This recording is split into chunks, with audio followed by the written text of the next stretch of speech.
Hello students, welcome to EduFunday.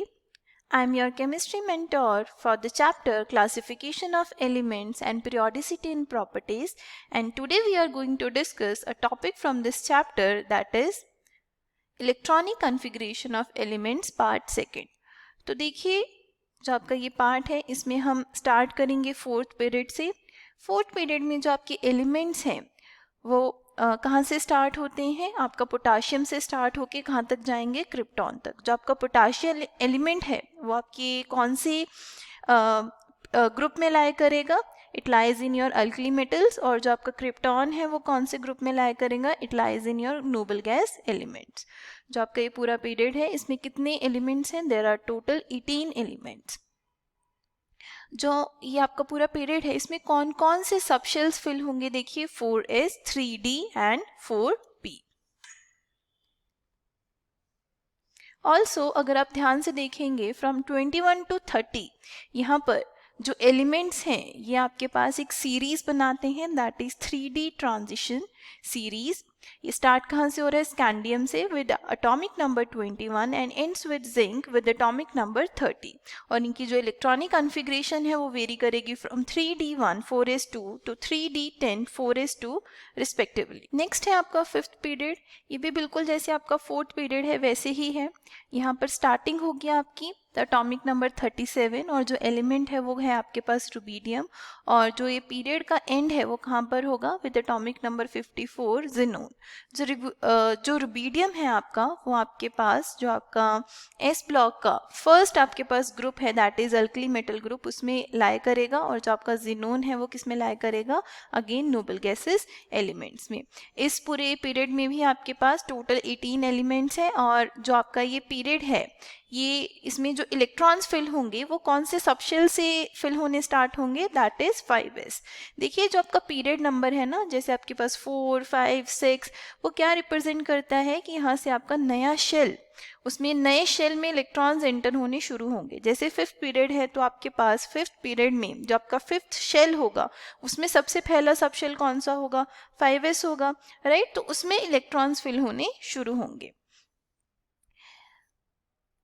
वैसे ही जो आपका फिफ्थ पीरियड है इसमें आपका एलिमेंट एटॉमिक नंबर 39 जो आपका एलिमेंट है यट्रियम, यहाँ से स्टार्ट होके जो आपका एटॉमिक नंबर है 48 और आपका जो एटॉमिक नंबर है दैट इज कैडमियम, वहाँ तक आपके पास क्या है? 4d ट्रांजिशन सीरीज है।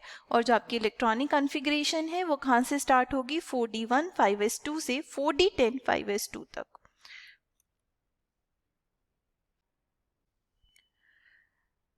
सिमिलरली जो आपका सिक्स्थ पीरियड है इसमें आप देखिए आपका जो एटॉमिक नंबर 55 है दैट इज सीजियम, यहाँ से आपका पीरियड स्टार्ट होगा और एंड कहाँ पर होगा? रेडोन के ऊपर होगा जिसका एटॉमिक नंबर कितना है? 86। सीजियम आपका अल्कली मेटल्स में एग्जिस्ट करेगा और जो आपका रेडोन है वो आपका कौन से ग्रुप में एग्जिस्ट करेगा? नोबल गैसेस एलिमेंट्स में। और इस पूरे पीरियड में आपके पास टोटल एलिमेंट्स कितने हैं? 32 एलिमेंट्स हैं, राइट। अगर आप फोर्थ और फिफ्थ पीरियड में देखेंगे ना वहाँ पर टोटल एलिमेंट्स कितने हैं? 18 एलिमेंट्स हैं, लेकिन इसमें कितने हैं? 32। दैट मीन्स इसमें 14 एलिमेंट्स क्या है? एक्स्ट्रा प्रेजेंट है। और अगर आप फिलिंग की बात करें, इलेक्ट्रॉन्स कौन कौन से सबशेल में फिल होंगे? ये आपके पास 6s, 4f, 5d और 6p में क्या होंगे? फिल होंगे।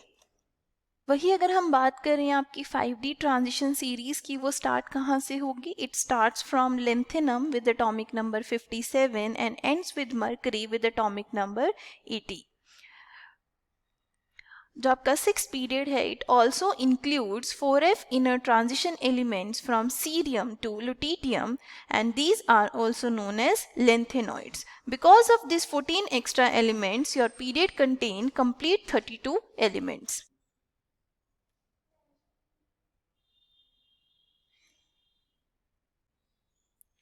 सिमिलरली अगर आप अपने सेवेंथ पीरियड की बात करेंगे, it starts with 87 atomic number francium and ends with 118 UuO। ये आपका एक इनकम्प्लीट पीरियड है, इसमें आपके पास कंप्लीट जो एलिमेंट्स है वो भी प्रेजेंट नहीं है। देखिए जैसे आपके पास 113 है, 115 है, 117 है, ये अभी तक डिस्कवर नहीं हुए हैं। जो सबशेल्स यहाँ पर फिल होंगे वो कौन कौन से होंगे? 7s, 5f, 6d and 7p।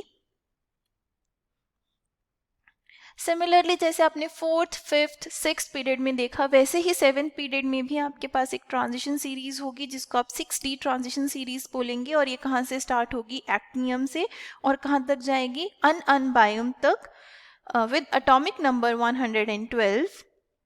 It includes 5f inner transition elements from thorium to lawrencium. ठीक है, इसमें जो आपके 14 एक्स्ट्रा एलिमेंट्स हैं, जो आपके पास 90 से लेके 103 तक एक्स्ट्रा एलिमेंट्स हैं, राइट, ये आपके पास क्या है? They are known as actinides. ये वैसे ही देखिए आपके पास टोटल 18 एलिमेंट्स होने चाहिए थे।